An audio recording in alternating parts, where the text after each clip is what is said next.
Today on Hytale, cubic chunks, regional pricing, proximity chat, and more. Welcome to the daily Hytale update. There are 40 days left before Hytale releases. I am your host, Muffled Muffin. Let's hop straight into the news. We start with Slikey, who confirmed that texture packs were already available and possible in Hytale single player, and the rest would be subject to future plans. I assume that server hosts can also force texture packs onto players, but that may not be a thing right now to protect players from inappropriate textures. We'll just have to wait and see. Next up, Slikey confirmed that chunks were still cubic 32x32x32 sections, which are currently always loaded in stacks of 10, leading to the 320 block height limit that we knew about. Eventually, they will change that, but there are many more important things for them to figure out first. He also expressed confusion at why people cared, which, as the person who asked the original question, it is for two reasons. One, it should theoretically allow for an infinite and easily adjustable world height, which is huge for cave mods, space mods, and more. And two, when and if automation comes to Hytale, as a vanilla content or as a mod, having 3D chunks will severely affect how contraptions can be made, as building stuff across chunk borders breaks redstone contraptions in Minecraft all the time, because sections are unloaded at different moments.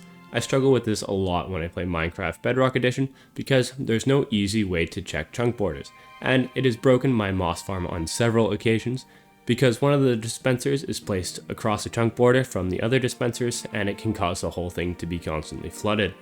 He also informed us that they don't need the 3D chunks to unload underground areas, because they already do that with some tech called sparse column loading, and the client receives different information anyways. I don't really know what that means, but long story short, cubic chunks currently just act like regular rectangular chunks, just as they do in Minecraft. Slikey also gave a brief update on the Hytale Blockbench plugin, saying that they were still working on it and will post it as soon as it's ready. In response to a post congratulating Hypixel on reaching 200,000 members on the Hytale Discord, Simon teased that they have many surprises in store for the Discord community. So, if you're not already on the Hytale Discord, go join it as soon as possible. And if you don't use Discord, I'll cover all of these surprises as soon as they drop.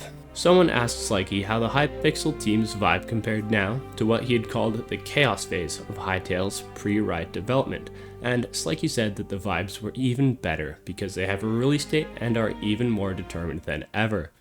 Another person asked if the performance requirements were going to increase with the new features, such as World Gen version 2, to which Slikey stated that performance has been getting better over the past few months, not worse, implying that these minimum specifications should be good enough for Hytale long term, unless one of the libraries Hytale uses stops supporting certain hardware. Next, Hypixel dropped a blog post written by Lyle.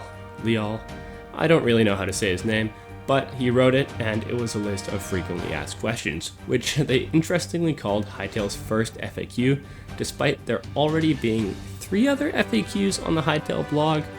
Make it make sense. I guess they just want to feel like they're starting from a fresh slate. In the poster image, we can see 2 avatars, one with a glorious beard that Simon called ugly, how dare he, sitting at a table with a pile of books underneath a beautiful chandelier, which I think is my favorite Hytale block so far. Sitting at this table are also a Quebec and a Chor, and one must wonder what they are doing together as sworn enemies. Are they engaged in peace talks? Are they suing the Avatar in Blue over misusing their native land? Unfortunately, I think we may never find out, but I would love to hear your guess at what they're doing down below. In the blog, a bunch of questions are answered, some which we already knew and some which are new info. First, Hytale will not be on Steam for release. Hytale will also not have a console or mobile version anytime soon. Interestingly, the upgraded versions of Hytale are only available during early access, that being the Supporter Edition and the Cursebreaker Edition. But don't worry. Cosmetics from those editions will carry over into the full release and beyond. You just won't be able to purchase them anymore. The team is still working as hard as possible to bring regional pricing to players, but still cannot guarantee it'll be ready for launch and especially pre-orders. If you are in a country which may receive regional pricing, I would say definitely don't pre-order the game, and possibly even wait after Hytale's release if you can bear it to pick the game up at a more affordable price. Pets and fishing are also not in the game, but will eventually be brought into Hytale for us to enjoy. Proximity chat is in a similar boat, but is nearly already working. It's not a priority for the team currently, as they're trying to make sure that the game is stable, but it may come very quickly after early access release if the game is stable enough, which would just be huge for minigames and mods, and Hytale becoming a complete internet cesspool just like every other game with any voice chat. But moving on, Hypixel is also considering using cosmetics to provide income to support the development of Hytale into the future, saying that they will keep some aspects of it to themselves for now, but servers will still have plenty of areas that they can change officially. After the 2 years of Hytale taking 0% of revenue from modders and servers, they will consider increasing it to fund the development of modding tools, game updates, and more. This percentage will never exceed 20%, but they aim to never hit anywhere near that figure. If they ever offer to host or moderate servers themselves, that percentage may go over the threshold to account for the cost of providing those services for those particular servers, but other servers will always stay below 20%. The blog also mentions that in their terms of service and EULA, there are clauses that will prevent players from scalping usernames, which is very nice because extorting YouTubers, influencers, and just anybody would not be very cool. They also spoke about the creator program more, saying it would have no benefits for the people buying the game, but would give a 5% cut of your purchase to the creator.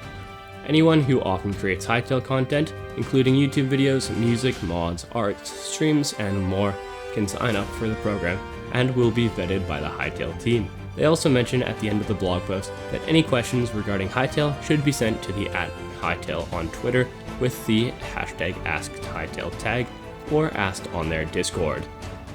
We've also seen that you can just @Slikey, @Lyle, or @Simon, and there's a pretty decent chance that they'll answer your questions on Twitter right away as well.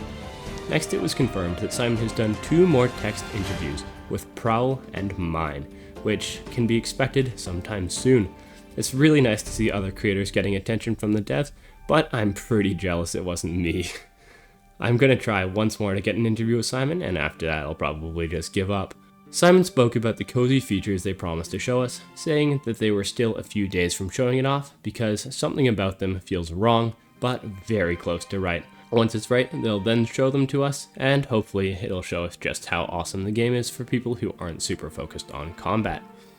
Twice today, Simon confirmed that the creator program was coming soon as it was ready, hopefully before pre-orders. If it does get running before then, please use code MUFFIN in the store when you buy Hytale, or Muffled Muffin, or something else. I don't really know what it's going to be, but I'll let you know as soon as I get one. Simon reiterated that there will be no official Hytale server or mod marketplace, meaning server owners have to offer customer support and other services to their players instead of them being provided by Hypixel.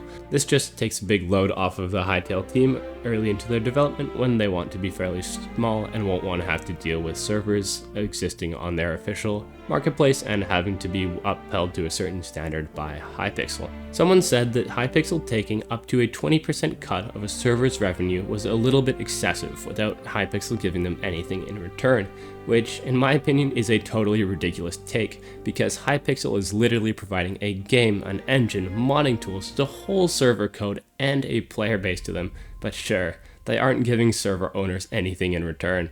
Simon reacted in a much more professional way than me, saying that they would be providing server owners with tools in return, that the 20% was the far end of maximum, and that they wanted to stay as close to 0% for servers hosted on private servers as possible. They would also work to provide even more players, assets, and code to server owners if they ever do decide to take a cut of their income.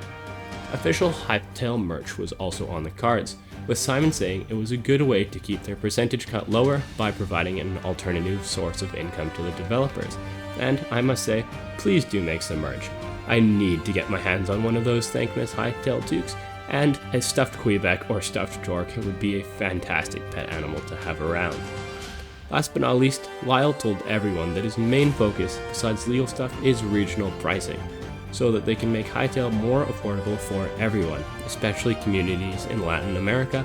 That is all of today's Hytale news, so tell me down in the comments, why were these 4 gathered at a table together? I'm really curious to hear your answer. Maybe they were all subscribing to my channel. Until next time, stay hypey.